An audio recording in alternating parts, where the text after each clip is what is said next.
First டைமாக நம்ம brownie குவைட்க்கு போகுது ஃப்ளைட்டில். அதுவும் இது வரைக்கும் பெங்களூர் வரைக்கும் தான் போயிருக்கு, அதை தாண்டி எங்கேயும் போனது கிடையாது. ஆனால் இப்போ போகும்போது எனக்கு ரொம்பவே ஹாப்பியாக இருந்துச்சு.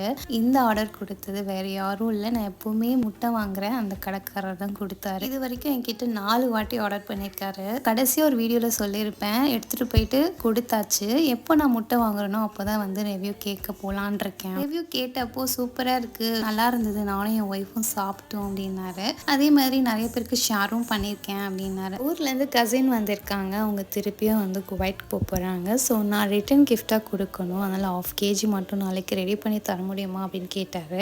சேம் ஆல்ரெடி ஆர்டர் பண்ணுற அதே கிளாசிக் ப்ரௌனி தான் வேணும்னு கேட்டார். ட்ராவலிங் வந்து ரொம்ப லாங் டிஸ்டன்ஸ், அதுவும் ஃப்ளைட்லலாம் வேறு போகிறனால எந்த ஒரு டேமேஜும் ஆகாத அளவுக்கு வந்து பேக்கிங் பண்ணி கொடுக்க சொல்லியிருந்தாரு. என்னால் எப்படிலாம் பண்ண முடியுமோ அந்த அளவுக்கு பேக் பண்ணி எடுத்து போய் டிஸ்பேச் பண்ணிட்டேன். ஏதாவது ஆர்டர் பண்ணணும்னு நினச்சிங்கன்னா வாட்ஸ்அப் பண்ணுங்கள்.